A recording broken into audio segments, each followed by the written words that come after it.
جو مقام ابدیت پر فیض ہوئے، ان میں سے ایک تو ہے اے معروف کرخی رحمت اللہ علیہ۔ سبحان الذی اسرا بعبدہ لیلا من المسجد الحرام الی المسجد الاقصی۔ کیا عبد بننا اتنا آسان ہے؟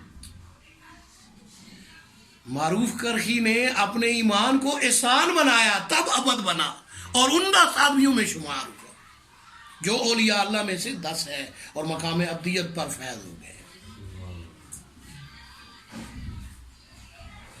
کیا ہم اپنے ایمان کو احسان میں تبدیل کرنے والے بن سکتے ہیں؟ بن سکتے ہیں۔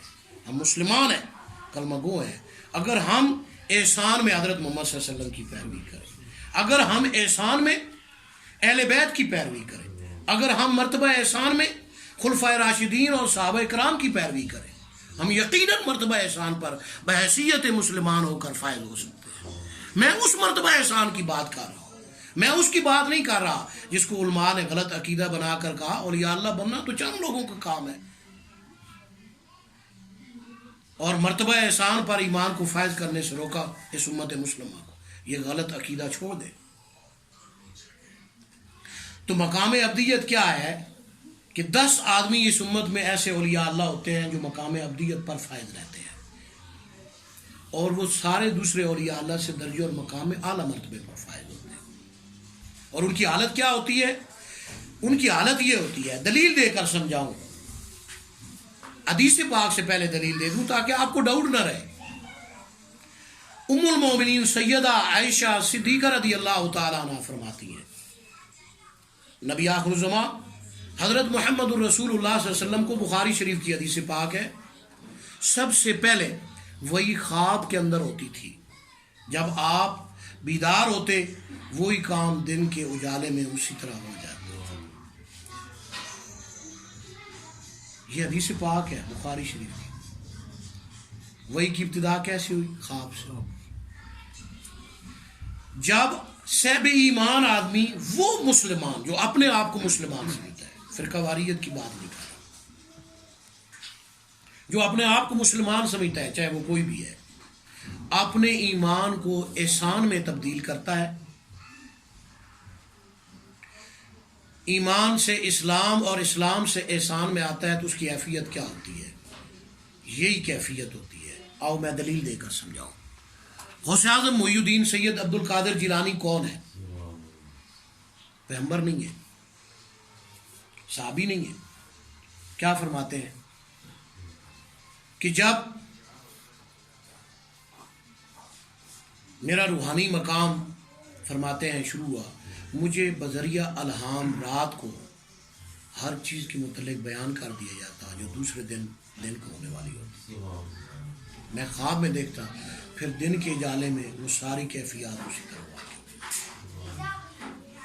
جیسے حضور صلی اللہ علیہ وسلم کی حدیث پاک میں ام المومنین سیدہ عائشہ صدیقہ رضی اللہ عنہا حالت بیان ہے۔ یہ کیا ہے؟ جب پیران پیر نے اہل بیت میں سے ہیں، اولیاء اللہ ہیں، جب حضور صلی اللہ علیہ وسلم کی تقلید کی، ایمان کو احسان میں تبدیل کیا، کیا رات کو بغیر استخارہ کے، اس کے 3 درجے ہیں۔ حضور صلی اللہ علیہ وسلم صحابہ کو استخارہ سکھایا کرتے تھے کہ آپ نے کوئی کام کرنا ہے اس کے بارے میں اللہ سے پوچھیں۔ حدیث پاک میں بے شمار دلیلیں ہیں۔ استخارہ نماز کے ذریعے بھی ہے، استخارہ قرآن کے ذریعے بھی ہے، استخارہ پانی کے ذریعے بھی ہے، استخارہ تسبیح کے ذریعے بھی ہے، بے شمار ذرائع سے۔ حضور صلی اللہ علیہ وسلم کا یہ طریقہ ہے، صحابہ کو آپ کرواتے تھے، مگر وہ درجہ اور ہے، اس سے اعلیٰ درجے کی بات کر رہا ہوں۔ اس سے اعلیٰ درجہ یہ ہے کہ آپ، جب آپ کا ایمان احسان میں تبدیل ہوگا تو آپ کو بغیر استخارہ کے ہر چیز خواب میں بتائی جائے گی۔ یہاں پر اعتراض کر سکتے ہیں علماء کرام، پڑھا لکھا آدمی، اس کو حق حاصل ہے وہ کرے، میں خود اعتراض کر کے جواب دے دیتا ہوں۔ بھئی عام آدمی اس کو کیسے دیکھ سکتا ہے جیسے پیران پیر نے دیکھ لی؟ پہلے حدیث سے دلیل دوں گا جیسے دیکھتی ہے۔ حضور صلی اللہ علیہ وسلم نے فرمایا، ہر آدمی کی 4 آنکھیں ہیں، 2 اس کے چہرے پر ہیں، دوست کے دل کے اندر. جب انسان کی دل کی آنکھیں کھلتی ہیں تو ابتدا میں وہ اسی طرح الہام کو خواب میں دیکھتا ہے جس طرح حضور صلی اللہ علیہ وسلم وحی کو خواب میں دیکھتے تھے. حضور صلی اللہ علیہ وسلم پر پہلے وحی خواب میں آتی تھی, بعد میں جاگتے ہوئے بیداری کی حالت میں آتے تھے. یہی حالت اس آدمی کی ہوتی ہے جو اپنے ایمان کو احسان میں تبدیل کرتا ہے حضور صلی اللہ علیہ وسلم کی پیروی میں. تو اس کو الہام ابتدا میں خواب میں ہوتا ہے, پھر جب اس کا یہ ابتدائی درجہ ہے, اعلیٰ درجہ نہیں ہے, بعد میں اسے بیداری کی حالت میں بھی الہام ہونا شروع ہو جاتا ہے. یہ وہ کیفیت ہے جو پیران پیر سیدنا شیخ عبد القادر جیلانی نے بیان کی بغیر استعمال. اب دوسری حدیث سے دلیل دے دوں تاکہ آپ کو سمجھنے میں آسانی ہو. تنام عینی ولا ینام قلبی, میری آنکھیں سوتی ہیں, دل نہیں سوتا ہے. یہی حالت جب اس سنت کو ایک مسلمان زندہ کرتا ہے حضور صلی اللہ علیہ وسلم کی پیروی میں, اپنے ایمان کو احسان میں تبدیل کرتا ہے, تو اس کا دل جاگتا ہے, اس کا دل جاگتا ہے, اس کی آنکھیں سوتی ہیں اور اس کا دل جاگ رہا ہوتا ہے. اب دلیل دے کر سمجھاؤں, جیسے ادھر حدیث بیان کی تھی, خواجہ نظام الدین اولیاء رحمۃ اللہ علیہ معروف اولیاء اللہ ہے. ایک عالم دین اسے ملنے کے لیے گئے, پتہ چلا کہ بہت بڑا اولیاء اللہ ہے. ملنے کے لیے وہاں پر گئے کہ زیارت کریں, ان کے حالات کو جانیں. جب وہاں پر گئے کیا دیکھا کہ خواجہ نظام الدین اولیاء, بڑا زرق برق کا مکان ہے, بڑا زرق برق کا لباس قیمتی پہنا ہوا ہے. یہ کیسا ہے اولیاء اللہ ہے؟ اولیاء اللہ کا تو پھٹا پرانا یا سادہ سا لباس ہونا چاہیے تھا, اتنا قیمتی لباس پہنا, اتنا بڑا مزین کمرہ ہے. پیر صاحب کے پاس موجود رہے کچھ دیر, کھانے کا ٹائم ہوا, کھانا کھایا. حضرت صاحب نے فرمایا, خواجہ نظام الدین اولیاء رحمۃ اللہ علیہ نے, آپ نے سونا میرے کمرے کے اندر ہے.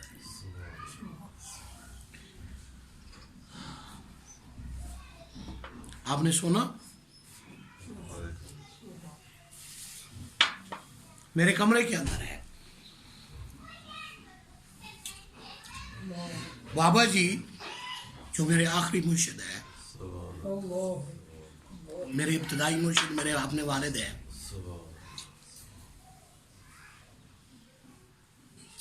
وہ اپنے کمرے میں کسی کو سونے نہیں دیتے تھے.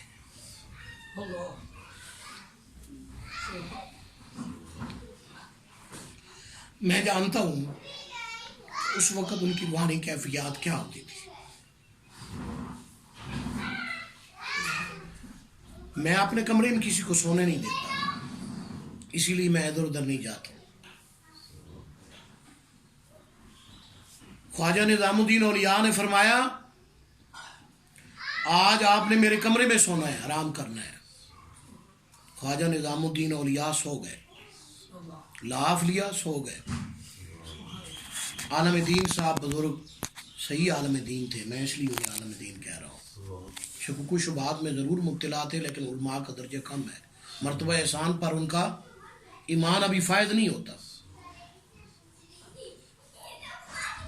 رات کو تہجد پڑھنا شروع ہو گئے, نوافل شروع کر دی عالم دین نے. پیر صاحب سوئے ہوئے ہیں, دل میں خیال آیا یہ کیسا پیر ہے, سویا ہوا ہے, میں نماز پڑھ رہا ہوں, مصلی پر کھڑا ہوں. کافی رات عبادت و ریاضت کی. آخر میں پیر صاحب نے آواز دی, خواجہ نظام الدین اولیاء رحمۃ اللہ علیہ نے فرمایا, حضرت بہت عبادت ہوگی, آپ مصلی سے اتر جائیں, تھوڑی دیر آرام کر لیں. عالم دین نے بات کو فالو کیا, سو گئے. سوئے تو خواب میں دیکھا ایک نور کی شمع ہے, ایک روشنی ہے, نور آسمان سے اتر رہا ہے, خواجہ نظام الدین اولیاء پر پڑ رہا ہے. تعطل نہیں ہے, مس نہیں ہو رہا ہے, ختم نہیں ہو رہا ہے, لگاتار پڑ رہا ہے, رکاوٹ نہیں ہے. اور دیکھتے ہیں کہ میرے سر پر یہ دیا ہے, کبھی جلتا ہے, کبھی بجھتا ہے, کبھی جلتا ہے, کبھی بجھتا ہے. یہ عالم دین نے اپنی حالت خواب میں دیکھی اور خواجہ نظام الدین اولیاء رحمۃ اللہ علیہ کی دیکھی. جب عالم دین بیدار ہوا، خواجہ نظام الدین اولیاء رحمۃ اللہ علیہ سے پوچھا، حضرت یہ خواب دیکھا ہے، اس کا مفہوم تو بیان فرمائیں.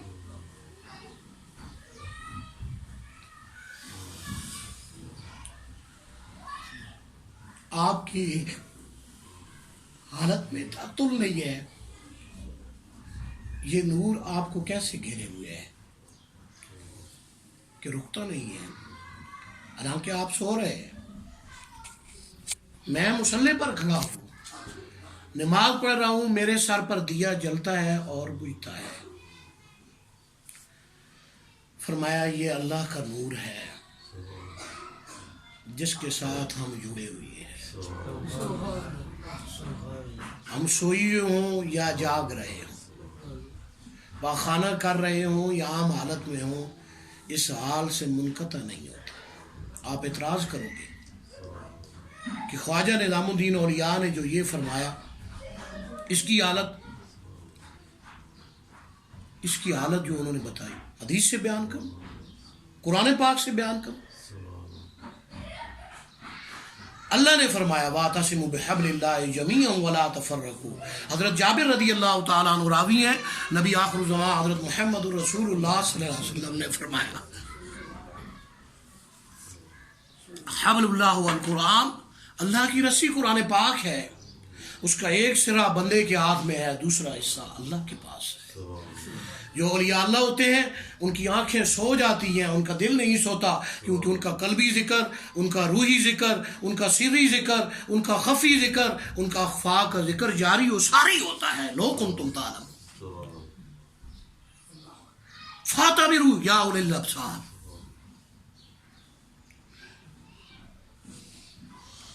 لطائف کو اولیاء اللہ جاری کرتے ہیں، وہ الگ بات ہے. کسی وقت بغیر لطائف کو جاری کیے بھی فطرت کے مطابق جاری ہو سکتے ہیں.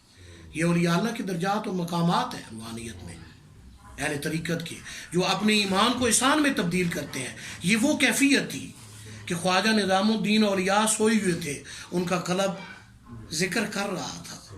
وہ حبل اللہ والقرآن، قرآن پاک کیا ہے؟ اللہ کی رسی ہے، اللہ کا اسم جاری تھا. سوئی ہوں، بیٹھی ہوئی ہوں، لیٹی ہوئی ہوں، واش روم میں. اعتراض ہو سکتا ہے واش روم میں کیسے ہو سکتا ہے؟ حضرت عبداللہ ابن عمر رضی اللہ عنہ کون ہے؟ صحابی رسول. فرماتے ہیں اصل ذاکر وہ ہے جو طہارت کے لیے لیٹرین میں جاتا ہے، وہاں پر بھی اس کا ذکر جاری ہے. علماء کی بات نہیں کر رہا ہوں، اولیاء اللہ کی بات نہیں کر رہا ہوں، صحابی رسول کا فرمان آثار میں سے بتا رہا ہوں. محدثین سمجھتے ہیں آثار کس کو کہتے ہیں. اصل ذاکر وہ ہے جس کا لیٹرین کے اندر بھی ذکر جاری. ہاں، سبحان الذی اسری بعبدہ. اور عالم دین نے پوچھا کہ یا حضرت میرے سر پر دیا ہے، کبھی جلتا ہے کبھی بجھتا ہے. فرمایا یہ تمہاری ایمان کی حالت ہے. مصلی پر کھڑے ہو اور دوسروں کے بارے میں سوچ رہے ہو، اللہ سے غافل. نماز اللہ کے سامنے پڑھ رہے ہو. حدیث پاک ہے، حضور صلی اللہ علیہ وسلم نے فرمایا کہ جب انسان نماز پڑھتا ہے تو اللہ تعالیٰ اس کے سامنے قبلہ رخ موجود ہوتے ہیں. حضرت عبداللہ ابن عمر موجود ہے، حدیث پاک کے راوی ہے. اللہ کی تجلی موجود ہوتی ہے. جن کا ایمان احسان میں تبدیل ہوتا ہے وہ اس کیفیت کو دیکھتے ہیں. حضور صلی اللہ علیہ وسلم نے فرمایا،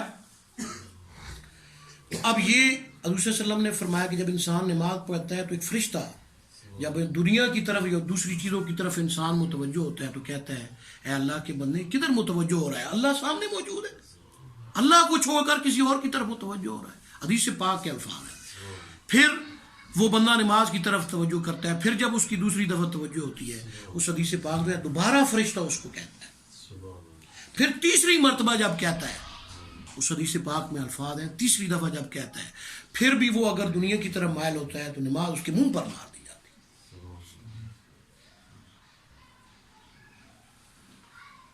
تو یہ جو کیفیت ہے مرتبہ احسان کی، جو کیفیات ہیں، سبحان الذی اسری بعبدہ لیلا من المسجد الحرام الی المسجد الاقصی، تو جو اپنے ایمان کو احسان میں تبدیل کرتے ہیں ان کی دل کی آنکھیں کھلی ہوئی ہوتی ہیں. میری بات کی سمجھ آ گئی ہے؟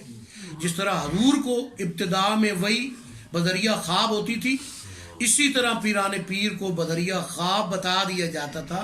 میں نے پیران پیر کا فرمان بیان کیا. سیدنا شیخ عبد القادر جیلانی فرماتے ہیں رات کو مجھے بتا دیا جاتا کل کیا کیا ہو.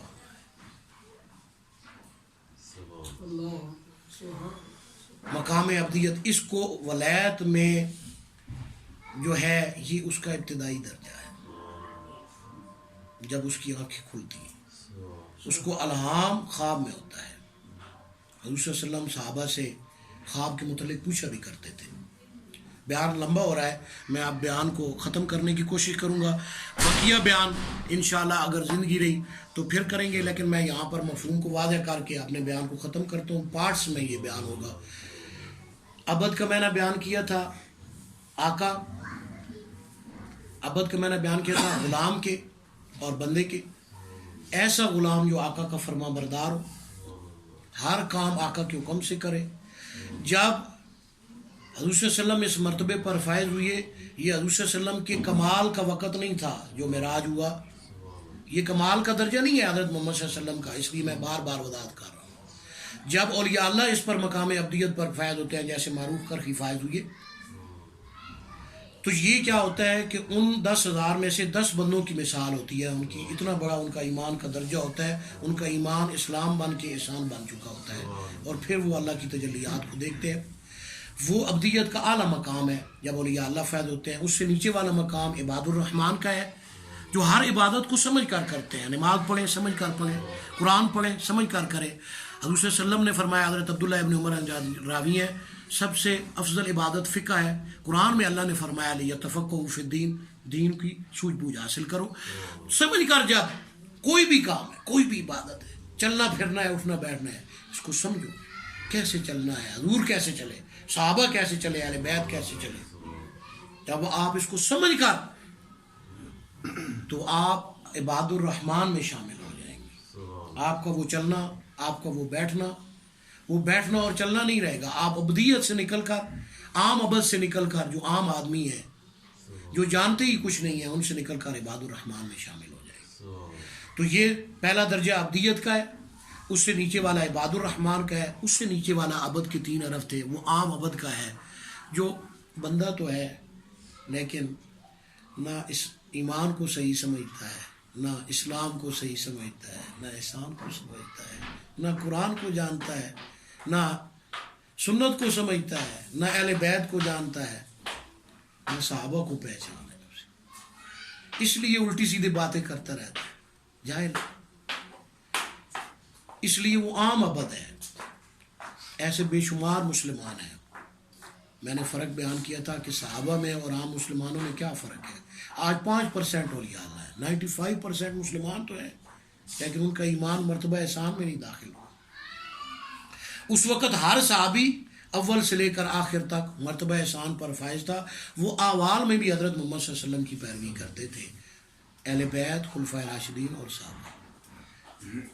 اولیاء اللہ بھی احسان میں حضرت محمد صلی اللہ علیہ وسلم کی اعوال میں پیروی کرتے ہیں. ہر مسلمان کو میں یہ پھر کہوں گا وہ پیروی کرے.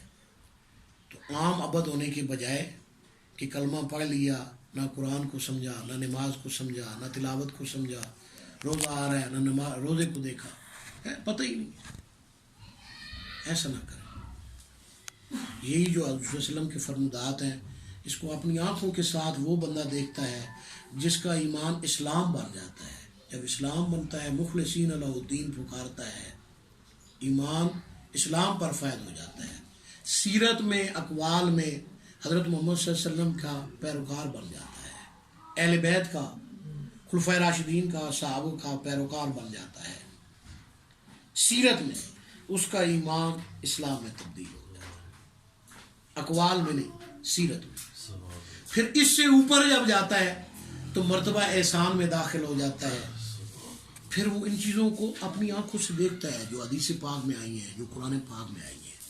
جیسے خواجہ نظام الدین یاریہ، وہ عالم دین دیکھ رہا ہے، عام آدمی نہیں، وہ عالم دین. میں اس کو عالم دین اس لیے کہتا ہوں کہ اس میں علم کا کچھ جزء ایسا تھا جو حق پر مبنی تھا، جس کی وجہ سے اس نور کو اس نے دیکھا اور اپنے نور کو بھی دیکھا. اس ایمان کی کیفیت کو دیکھا. اس لیے میں اسے عالم دین کہتا ہوں کہ وہ جو جڑی ہوئی تھی وہ حبل اللہ والقرآن نور کی وہ کیفیت اس نے دیکھ لی. تو اس حدیث کو جو حضور نے فرمودات ہیں جو قرآن پاک کیا ہے اس کو اپنی آنکھوں کے ساتھ وہ بندہ دیکھتا ہے جس کا ایمان اسلام سے تبلیغ ہو کر احسان میں داخل ہوا. وہ اپنی آنکھوں سے دیکھتا ہے. تو پہلا درجہ عبدیت کا ہے جو مقام عبدیت پر جیسے حضور صلی اللہ علیہ وسلم فائز ہوئے اسی طرح اولیاء اللہ بھی فائز ہوتے ہیں. صحابہ کرام اہل بیت خلفائے راشدین بھی فائز ہوئے. مقام عبدیت پر پیران پیر سیدنا شیخ عبد القادر جیلانی رحمۃ اللہ علیہ بھی فائز ہوئے. یہ ان بہترین شاہ سواروں میں سے ایک شاہ سوار تھے. تو اسی طرح معروف کرخی بھی فائز ہوئے. اسی طرح اور اولیاء اللہ بھی فائز ہوتے ہیں. یہ پہلا اعلیٰ درجہ ہے اولیاء اللہ کے لیے عبدیت کا. اور دوسرا درجہ ہے اس سے نیچے والا عباد الرحمن کا ہے. وہ سمجھ کر عبادت کرتے ہیں. آپ لوگ بھی اگر اپنے آپ کو مسلمان سمجھتے ہو تو اپنے مذہب کو سیکھو سمجھو قرآن اور حدیث کو سنت کو صحابہ اہل بیت کے مطابق درست کرو. اور پھر اس سے نیچے والا درجہ عام آدمی کا ہے جو ہے تو نام کا مسلمان کلمہ بھی پڑھتا ہے لیکن کچھ جانتا نہیں ہے. اور اس کو بھی ابد ہی کہتے ہیں کیونکہ وہ اللہ کا بندہ ہی ہے خدا نہیں ہے. تو یہ اس کے 3 ہیں یہ سٹیپ ہے. انشاءاللہ اگر زندگی رہی تو اگلے ملاقات پر اس کا بقیہ بیان ہوگا. وآخر دعوانا ان الحمدللہ رب العالمین.